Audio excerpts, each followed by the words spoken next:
Hello friends, welcome to my YouTube channel GDS GK classes. दोस्तों, इस channel के माध्यम से आपको विभिन्न प्रतियोगी परीक्षाओं की तैयारी कराई जाती है। आज के इस खास वीडियो में हम Delhi police constable, SSC CGL, SSC CHSL, SSC CPO, SSC GD के लिए जीके जीएस के प्रैक्टिस सेट लेके आए हैं, जिसमें टॉप 50 क्वेश्चन है आपके लिए और इसमें प्रीवियस ईयर के क्वेश्चन भी सम्मिलित हैं।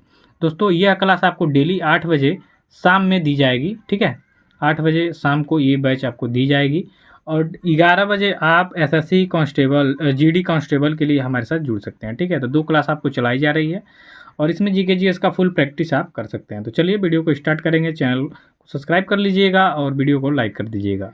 सबसे पहला क्वेश्चन है दोस्तों, थोड़ा सा कलर चेंज कर लेंगे। ठीक है, कलर में आप ये कर लेंगे। ठीक है, पहला क्वेश्चन है, दास प्रथा को कब समाप्त किया गया? तो मित्रों, दास प्रथा को समाप्त किया गया 1843 ईस्वी में। ठीक है, तो राइट आंसर क्या हो जाएगा आपका? विकल्प ए हो जाएगा, दास प्रथा को समाप्त किया गया 1843 को। चलिए अगला क्वेश्चन करेंगे। अगले क्वेश्चन में है कि हड़प्पा सभ्यता की खोज किसने किया था? तो हड़प्पा सभ्यता की खोज हुई थी आपकी 1921 ईस्वी में। ठीक है, और इसका खोज जो है 1921 में राय बहादुर दयाराम साहनी ने किया था। देखिए, राय बहादुर दयाराम साहनी भी आपके ऑप्शन में दे सकता है, तो कन्फ्यूज नहीं होंगे। पूरा नाम है इनका राय बहादुर दयाराम साहनी। तो हड़प्पा सभ्यता की खोज कब हुई? 1921 में, दयाराम साहनी के द्वारा। चलिए आगे क्वेश्चन को देखेंगे कि भारत का उत्तरतम बिंदु कौन सा है? तो भारत का सबसे उत्तरतम बिंदु जो है आपका उत्तर हो गया, ये दक्षिण हो गया, ये पश्चिम हो गया, आपका ये पूरब हो गया। ठीक है, तो उत्तरतम बिंदु की बात कर रहा है, यानी सबसे शीर्ष पे। तो यह जो है इसको हम बोलते हैं इंदिरा कॉल। ठीक है, और ये जो दक्षिण का है इसको बोलते हैं इंदिरा पॉइंट। ये आपका इंदिरा पॉइंट है। इंदिरा पॉइंट आपका ये आपका भारत है और ये आपका अंडमान निकोबार है। ठीक है, तो यहीं पे आपका इंदिरा पॉइंट और यहाँ पे क्या है आपका इंदिरा कॉल है। ठीक है, इंदिरा कॉल और कीबिथू आपका पूरब में है। ठीक है, पूरब यानी पूर्वी अंतिम छोर है ये आपका। और गौर माता जो है ये आपके कच्छ में जो है, कच्छ यानी आपका जो गुजरात है, इसमें सबसे अंतिम ये पॉइंट है। ठीक है, तो याद रखिएगा इंदिरा कॉल उत्तरतम बिंदु है। ये काफ़ी ज़्यादा इंपॉर्टेंट है, एग्जाम में आता है। एकमात्र वेद जो गद्य और पद्य दोनों में है, तो गद्य और पद्य एकमात्र वेद दोनों में कौन है? आपका यजुर्वेद है। ठीक है, यजुर्वेद गद्य और पद्य दोनों में रचित है। तो राइट आंसर क्या हो जाएगा आपका? विकल्प डी हो जाएगा। वेदों की संख्या 4 होती है, याद रखिएगा। कौन कौन? ऋग्वेद, यजुर्वेद होता है। ठीक है, ऐसे कर लेंगे, ऋग्वेद, यजुर्वेद, सामवेद और अथर्ववेद। यानी सबसे पहले ऋग्वेद होता है, उसके बाद सबसे लास्ट में अथर्ववेद होता है। ठीक है, तो 4 वेद हैं, चारों के नाम आप देख लिए। 5वें नंबर का क्वेश्चन देखेंगे कि पुराणों की कुल संख्या कितनी है? दोस्तों, पुराणों की कुल संख्या है आपकी 18। ठीक है, तो आपके विकल्प में जो ए विकल्प दिया हुआ है इसका सही उत्तर हो जाएगा कि पुराणों की संख्या कितनी है? 18 है। ठीक है, चलिए अगला क्वेश्चन देखेंगे। किस नदी पर सलाला हाइड्रो इलेक्ट्रिक पावर स्टेशन बनाया गया है?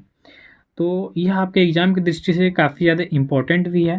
ठीक है, Salal hydro electric power station किस नदी पर बनाया गया है? तो आपका चीनाब नदी हो जाएगा। क्या हो जाएगा? चीनाब नदी। वही जम्मू कश्मीर की बात यहाँ पे होगी। ठीक है, तो चीनाब नदी पे बनाया गया आपका Salal hydro electric power station. विकल्प आपका भी सही हो जाएगा। 7 नंबर के क्वेश्चन में है कि साहित्य अकादमी पुरस्कार की शुरुआत कब हुई थी? तो मित्रों, साहित्य अकादमी पुरस्कार की बात कर लेंगे तो इसकी पुरस्कार की शुरुआत हुई थी 1954 में। ठीक है, तो आपके विकल्प में जो सी विकल्प दिया है इसका सही उत्तर हो जाएगा कि साहित्य अकादमी पुरस्कार की शुरुआत हुई है 1954 में। चलिए दोस्तों, आगे का क्वेश्चन है कि आईने अकबरी के रचयिता कौन है? तो मित्रों, आईने अकबरी के रचयिता हैं अबुल फजल। कौन है? अबुल फजल। अब आईने अकबरी क्या है? तो इसमें अकबर के बारे में जो इतिहास है वो बताया गया है और इसको रचा है अबुल फजल ने, जो कि इसके नवरत्नों में से एक था। किसके? तो अकबर के नवरत्नों में से एक था आपका अबुल फजल। ठीक है, तो सही उत्तर क्या हो जाएगा आपका? विकल्प डी हो जाएगा। अगला क्वेश्चन है, युमथांग घाटी किस राज्य में स्थित है? तो मित्रों, युमथांग घाटी की बात कर लेंगे तो यह आपके सिक्किम राज्य में स्थित है। तो राइट आंसर क्या हो जाएगा आपका? विकल्प ए हो जाएगा कि युमथांग घाटी आपके सिक्किम राज्य में स्थित है। ठीक है, चलिए नेक्स्ट क्वेश्चन कर लेंगे कि गीत गोविंद के रचयिता कौन है? अब यहाँ पे गीत गोविंद है, ये काफ़ी ज़्यादा इंपॉर्टेंट है, एसएससी में आपके आ सकता है। तो गीत गोविंद के रचयिता हैं आपके जयदेव। ठीक है, जयदेव क्या है? आपके गीत गोविंद के रचयिता हैं। तो राइट आंसर क्या हो जाएगा आपका? विकल्प बी हो जाएगा। चलिए आगे बढ़ेंगे इस श्रृंखला में। तो अगला क्वेश्चन है आपका, नासिक किस नदी के किनारे स्थित है? तो मित्रों, नासिक की बात करेंगे जो आपके महाराष्ट्र में पड़ता है और सबसे ज़्यादा प्याज उत्पादक यही आधे भारत में आधे से ज़्यादा प्याज का उत्पादन आपका अकेला नासिक में होता है, ठीक है। नासिक खेती के लिए, सब्जी की खेती के लिए बहुत ही फेमस है, खासकर प्याज के लिए। तो यह नासिक आपके गोदावरी नदी के किनारे स्थित है। तो सही उत्तर क्या हो जाएगा आपका? विकल्प सी हो जाएगा कि नासिक आपका गोदावरी नदी के किनारे स्थित है, ठीक है। चलिए, क्लियर है दोस्तों, आगे बढ़ेंगे। आगे के क्वेश्चन में है कि जल का अध्ययन किसके अंतर्गत किया जाता है? तो जल का अध्ययन हाइड्रोलॉजी के अंतर्गत किया जाता है। अब देखिए, ये नया क्वेश्चन है और बहुत ही इंपॉर्टेंट क्वेश्चन है, ये आपके एग्जाम में आ भी सकता है, ठीक है। तो हाइड्रोलॉजी के अंतर्गत जल का अध्ययन किया जाता है, इतना याद रखिएगा, दिमाग में डाल लीजिए।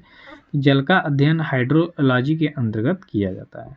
चलिए, आगे के क्वेश्चन में है कि अजमेर किस नदी के किनारे पर स्थित है? अब अजमेर आपके राजस्थान से ताल्लुकात रखता है, ठीक है। राजस्थान राज्य में स्थित है अजमेर, और इस यहाँ पे कई सारे जैसे शरीफ हैं, दरगाह शरीफ भी हैं यहाँ पे, ठीक है। तो अजमेर की बात कर लेंगे तो ये आपके लूनी नदी के किनारे पर स्थित है। कहाँ पे? लूनी नदी। तो राइट आंसर में आपका विकल्प जो ए दिख रहा है, इसका सही उत्तर हो जाएगा, ठीक है, कि अजमेर लूनी नदी के किनारे पर स्थित है। अब यहाँ देखिए, अगले क्वेश्चन में है कि पहाड़ों की रानी किसका भौगोलिक उपनाम है? तो दोस्तों, पहाड़ों की रानी आपकी मसूरी को कहा जाता है, ठीक है। मसूरी आपके उत्तराखंड में पड़ता है, ठीक है। यहाँ पे लवासना भी स्थित है आपका। तो बात करेंगे कि पहाड़ों की रानी किसका भौगोलिक उपनाम है दोस्तों? तो मसूरी का, ठीक है। चलिए, अगला क्वेश्चन देखेंगे। अगला क्वेश्चन है, चीन का राष्ट्रीय खेल क्या है? तो चीन का राष्ट्रीय खेल है दोस्तों टेबल टेनिस। क्या है? Table tennis. तो यहाँ सही उत्तर क्या हो जाएगा? विकल्प सी हो जाएगा कि चीन का राष्ट्रीय खेल है टेबल टेनिस। आगे का क्वेश्चन देखेंगे कि रण उत्सव किस राज्य में मनाया जाता है? अब यहाँ पे बात छिड़ी है रण उत्सव की, तो यह मनाया जाता है आपके गुजरात राज्य में। अब देखिए, अब टीवी या मोबाइल देखते होंगे तो उसमें आप तारक मेहता का उल्टा चश्मा देखे होंगे। उसमें क्या होता है कि जेठालाल जो किरदार है उसमें, जेठालाल जो है वो ऐसे रण उत्सव में जाते हैं और पाकिस्तान में चले जाते हैं, ठीक है। वहाँ से उनको पकड़ के और फिर का पूछताछ किया जाता है, और फिर उनको जो मेजर होता है वो देखता है कि भाई ये तो जेठालाल जो हैं चंपक लाल के लड़के हैं, ऐसे देखता है फोटो वोटो। उसके बाद फिर वापस करता है बाईजे, जैसे फिल्म एक कहानी में भी है ऐसे गाथा है, ठीक है। तो ऐसे बनाया गया, तो उसमें रण उत्सव का जिक्र किया गया है जो कि गुजरात में मनाया जाता है। कच्छ का जो क्षेत्र है, ठीक है, कच्छ का जो क्षेत्र है आपके गुजरात में, वहाँ पे ये रण उत्सव मनाया जाता है। तो राइट आंसर क्या हो जाएगा आपका? विकल्प डी हो जाएगा। अगला क्वेश्चन देखिए, गंगा सागर मेला भारत के किस राज्य में मनाया जाता है? तो दोस्तों, गंगा सागर मेला भारत के पश्चिम बंगाल राज्य में मनाया जाता है, ठीक है। तो राइट आंसर क्या हो जाएगा आपका? विकल्प ए। अगला क्वेश्चन देखिए, खुल्लम लोक नृत्य किस राज्य से संबंधित है? वेरी इंपॉर्टेंट क्वेश्चन है आपके एसएससी के एग्जाम के लिए। खुल्लम लोक नृत्य आपके मिजोरम राज्य से संबंधित है। किस राज्य से मित्रों? मिजोरम। तो सही उत्तर क्या हो जाएगा आपका? विकल्प बी हो जाएगा कि खुल्लम लोक नृत्य का संबंध है आपके मिजोरम से, ठीक है। तो सही उत्तर यहाँ पे विकल्प बी हो जाएगा। चलिए, आगे बढ़ेंगे। श्वेत क्रांति का जनक किसे माना जाता है? तो मित्रों, श्वेत क्रांति का जनक माना जाता है वर्गीज कुरियन को, ठीक है। तो यहाँ विकल्प आपका क्या हो जाएगा? राइट आंसर सी हो जाएगा। श्वेत क्रांति का जनक वर्गीज कुरियन को माना जाता है। चलिए, अब 20 नंबर के क्वेश्चन में देखिए कि रक्त का थक्का जमाने में कौन सा विटामिन मदद करता है? ये काफ़ी ज़्यादा इंपॉर्टेंट क्वेश्चन है, इसको वेरी इंपॉर्टेंट करिए। तो विटामिन के का नाम आपने सुना होगा। विटामिन जो के होता है, ये क्या करता है? शरीर जब रक्त का स्त्राव होता है तो उसमें थक्का जमाने का एक कार्य करता है। तो हमारे शरीर में अगर जो विटामिन के की कमी होगी तो क्या होगा? जब रक्त बहेगा तो उसमें थक्का नहीं जम पाएगा। जब थक्का नहीं जमेगा तो क्या होगा? आपका ब्लड जो बहता है वो जल्दी बंद नहीं होगा, ठीक है। तो ये बहुत इंपॉर्टेंट है। अब देखिए, अगला क्वेश्चन है, स्कर्वी रोग किस विटामिन की कमी से होता है? स्कर्वी रोग आपने सुना होगा, ठीक है, मसूड़े से खून होना आता है, स्कर्वी रोग है। तो यह विटामिन सी की कमी से होता है। किस कमी से? Vitamin C. तो राइट आंसर क्या हो जाएगा? आपके विकल्प में जो ए विकल्प दिख रहा है वो सही हो जाएगा। स्कर्वी रोग विटामिन सी की कमी से होता है। और देखिए, जो विटामिन सी है ये किस में पाया जाता है? तो आंवला संतरा में पाया जाता है, ठीक है, यानी खट्टे पदार्थों में। अगला क्वेश्चन है कि भारतीय रंगमंच में यवनिका यानी पर्दा का शुभारंभ किसने किया?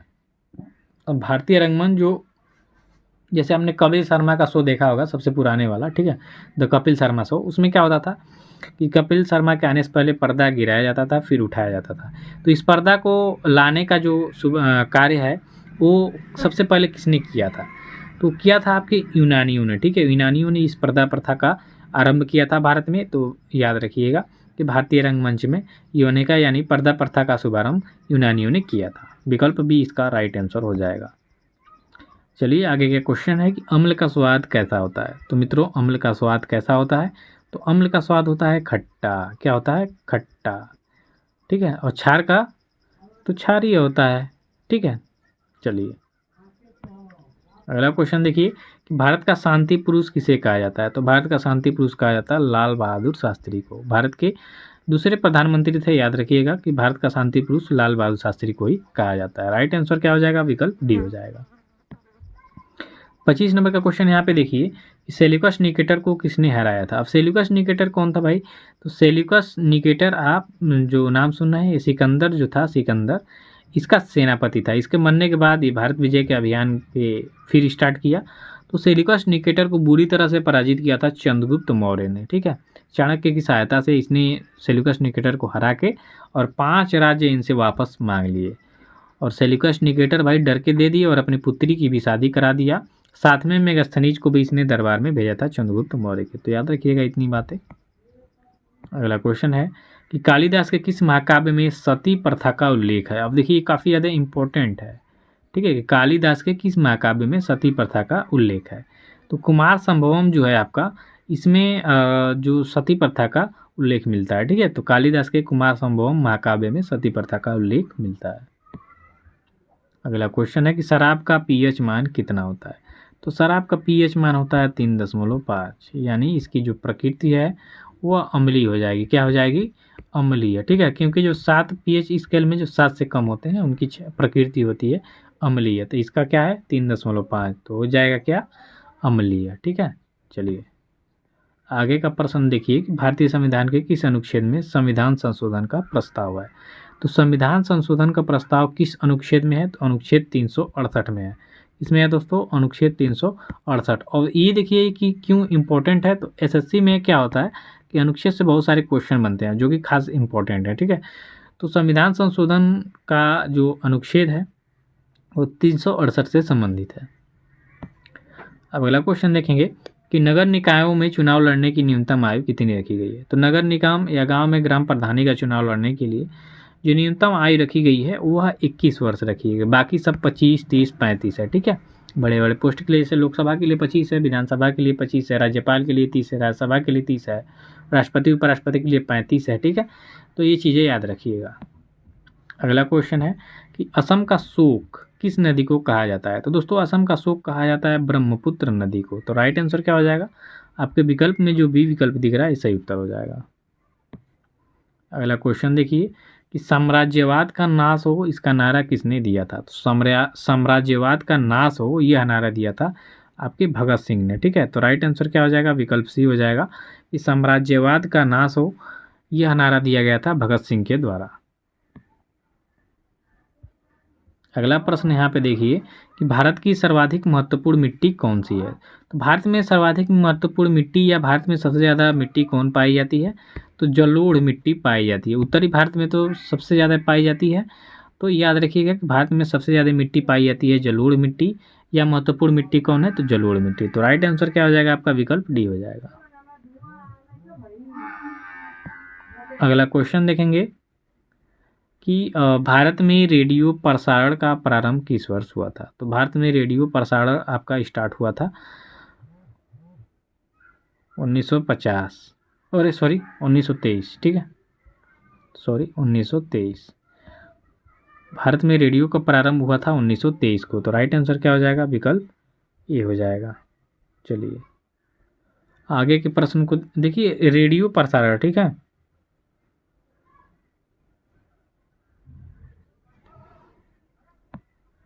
अगला क्वेश्चन देखेंगे कि भारतीय संविधान को पूर्ण रूप से तैयार करने में कितना समय लगा था। तो दोस्तों भारतीय संविधान को पूर्ण रूप से तैयार करने में 2 वर्ष 11 माह 18 दिन का समय लगा था। तो सही उत्तर क्या हो जाएगा? विकल्प बी हो जाएगा कि भारतीय संविधान को पूर्ण रूप से तैयार करने में 2 वर्ष 11 माह और 18 दिन का समय लगा था, ठीक है दोस्तों। चलिए क्लियर। आगे चलेंगे कि भारतीय जीवन बीमा निगम यानी LIC जो है इसकी स्थापना कब की गई थी। तो भारतीय जीवन बीमा निगम की स्थापना की गई थी 1956 में। तो सही उत्तर आपका विकल्प में जो सी विकल्प दिख रहा है इसका राइट आंसर हो जाएगा। ठीक है, चलिए अगला क्वेश्चन है कि रजत क्रांति का संबंध किससे है। तो दोस्तों रजत क्रांति का संबंध है आपके अंडा के उत्पादन से। तो सही उत्तर क्या हो जाएगा, विकल्प डी हो जाएगा कि रजत क्रांति का संबंध किससे है, अंडा उत्पादन से। आगे का प्रश्न है कि सत्यशोधक समाज की स्थापना किसने किया। तो मित्रों सत्यशोधक समाज की स्थापना किया था ज्योतिबा फूले ने। ठीक है, तो ज्योतिबा फूले क्या हो जाएगा, राइट आंसर हो जाएगा विकल्प ए। सबसे पहले महिलाओं को शिक्षित करने का कार्य इन्हीं लोगों ने स्टार्ट किया था, तो ये भी याद रखिएगा। अगले क्वेश्चन में देखिए कि कोलकाता उच्चतम न्यायालय के प्रथम मुख्य न्यायाधीश कौन थे। तो सबसे पहले कोलकाता उच्चतम न्यायालय की ही शुरुआत हुई थी, स्थापना इसी का हुआ था सबसे पहले। और इसमें सबसे पहले जो मुख्य न्यायाधीश हुए वो एलिजा इम्फे थे। एलिजा इम्फे कोलकाता उच्चतम न्यायालय के प्रथम मुख्य न्यायाधीश थे। तो काफ़ी ज़्यादा इंपॉर्टेंट क्वेश्चन है, विकल्प बी इसका राइट आंसर हो जाएगा। अगला क्वेश्चन है कि किस तिथि को उत्तरी गोलार्ध में सबसे छोटा दिन होता है। तो सबसे छोटा दिन होता है आपका 22 दिसंबर को। ठीक है, उत्तरी गोलार्ध में। तो राइट आंसर क्या हो जाएगा, विकल्प सी हो जाएगा।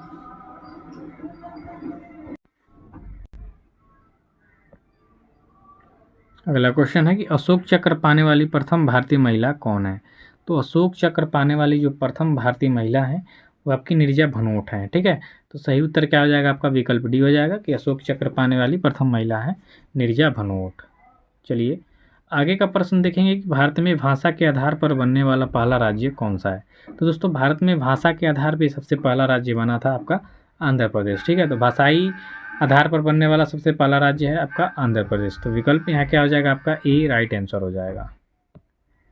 42 नंबर का क्वेश्चन है कि गायत्री मंत्र का उल्लेख किस वेद में है। तो मित्रों गायत्री मंत्र का उल्लेख है आपके ऋग्वेद में। ठीक है, ऋग्वेद में वर्णित है आपका गायत्री मंत्र। तो सही उत्तर क्या हो जाएगा, विकल्प बी हो जाएगा कि गायत्री मंत्र का उल्लेख आपके ऋग्वेद में है। अगले क्वेश्चन में है कि माइक्रोफोन के आविष्कारक कौन है। तो दोस्तों माइक्रोफोन के आविष्कारक हैं ग्राहम बेल। ठीक है, तो सही उत्तर क्या हो जाएगा आपका, विकल्प सी हो जाएगा कि माइक्रोफोन के आविष्कारक हैं ग्राहम बेल। तो राइट आंसर विकल्प सी। अगला क्वेश्चन देखिए, कोणार्क का जो सूर्य मंदिर है किस प्रदेश में स्थित है। तो कोणार्क का सूर्य मंदिर अभी G20 में भी आपने देखा होगा, कोणार्क के सूर्य मंदिर का जो पहिया टाइप का बनाया गया है चक्र, उसको प्रदर्शित किया गया था G20 में। ठीक है, तो यह आपके उड़ीसा राज्य में स्थित है। कहाँ पे, उड़ीसा में। तो सही उत्तर क्या हो जाएगा आपका, विकल्प डी हो जाएगा कि कोणार्क का सूर्य मंदिर आपके उड़ीसा राज्य में स्थित है।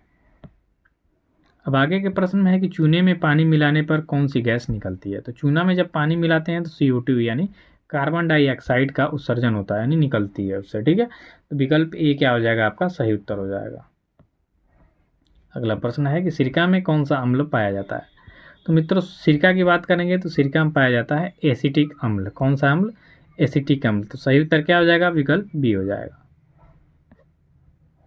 आगे का प्रश्न है कि पालक में किसकी प्रचुरता होती है।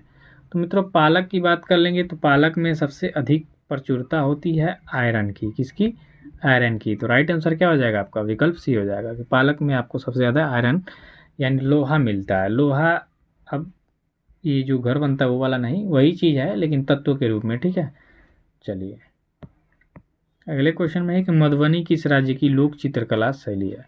तो मित्रों मधुबनी की बात करेंगे, ठीक है, मधुबनी चित्रकला शैली की अगर जो बात करेंगे तो यह आपके बिहार राज्य से संबंधित है। ठीक है, बिहार राज्य से संबंधित है जो आपका मधुबनी पेंटिंग है। यहाँ पे पेंटिंग भी हो सकता है, अगर जो आपसे क्वेश्चन में दे दे कि मधुबनी पेंटिंग का संबंध किससे है तो भी बिहार से होगा, और मधुबनी लोक चित्रकला शैली का संबंध किससे है तो भी। अब देखिए बिहार में क्या है, जट जटिन। ठीक है, जट जटिन एक लोक नृत्य भी मनाया जाता है यहाँ पे, और एक पर्व है आपका छठ पर्व। ठीक है, छठ पर्व जो है आपका बिहार में बड़ा हर्ष उल्लास से मनाया जाता है। तो ये क्वेश्चन आपके एग्जाम में आ सकते हैं। अगला क्वेश्चन है नेफ्रॉन किससे संबंधित है। अब देखिए काफ़ी ज़्यादा इंपॉर्टेंट क्वेश्चन ये भी है। तो नेफ्रॉन की अगर जो बात करेंगे तो नेफ्रॉन आपके ब्रिक से संबंधित है। ब्रिक अर्थात किडनी। अब हिंदी तो कुछ लोग नहीं समझ पाएंगे भाई ब्रिक क्या होता है, लेकिन किडनी समझ लेंगे। जो हिंदी मीडियम वाले हैं उनको हिंदी में ब्रिक बोल दिया जाए तो यदि समझ नहीं पाएंगे तो इनको इंग्लिश में बता दें। ठीक है, तो किडनी किडनी दोनों लोग जैसा ये इंग्लिश मीडियम हिंदी मीडियम। तो किडनी जो होता है ये नेफ्रॉन से संबंधित है। ठीक है, तो सही उत्तर क्या हो जाएगा आपका, विकल्प ए हो जाएगा। आगे का प्रश्न है आपका भारत में प्रथम बहुउद्देशीय परियोजना का निर्माण किस नदी पर किया गया? तो भारत में सबसे पहले बहुउद्देशीय परियोजना का निर्माण दूसरे पंचवर्षीय योजना के अंतर्गत किया गया था, यानी 1956 के बाद किया गया। ठीक है, तो 1956 के बाद सबसे पहले आपका दूसरा जब पंचवर्षीय योजना आया उसमें बहुउद्देशीय परियोजना का निर्माण किया गया। तो यह जो प्रथम बहुउद्देशीय परियोजना का निर्माण है किस नदी पर किया गया था, आपका क्वेश्चन है। तो सही उत्तर हो जाएगा विकल्प बी, दामोदर नदी। ठीक है, दामोदर नदी पे सबसे पहला प्रथम बहुउद्देशीय परियोजना का निर्माण किया गया था। तो आज के वीडियो में बस इतना ही मित्रों, ऐसे ही प्यार दुलार बनाए रहिए, बहुत ही आगे चलेंगे हम लोग और सभी टॉपिक पे आपको ऐसे ही फ्री में, एकदम बिल्कुल फ्री में आपको PDF के साथ मैं प्रोवाइड कराऊंगा क्वेश्चन। ठीक है, धन्यवाद, थैंक यू सो मच।